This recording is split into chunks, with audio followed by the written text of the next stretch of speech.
Ahoj přátelé, kamarádi, rebelky, rebelové, bíťáci, zlatíčka a všichni dobří lidé.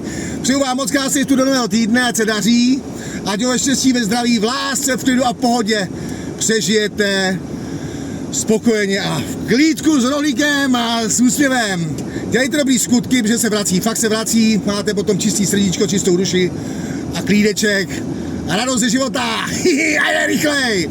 Chlápek na diskotéce říká, já bych potřeboval jako babu, asi chci užít, tak loví a říká, uloví po 3 hodinách babu a jde za ní a říkají, prostě jsi tak krásná, než tam si se mnou ven, jako si pošmajchlovat, trošku si jako užít a to.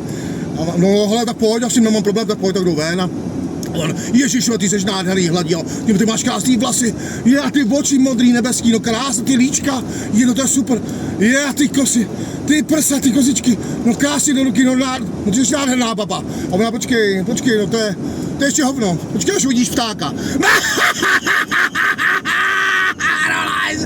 Ať se daří, čau, ahoj.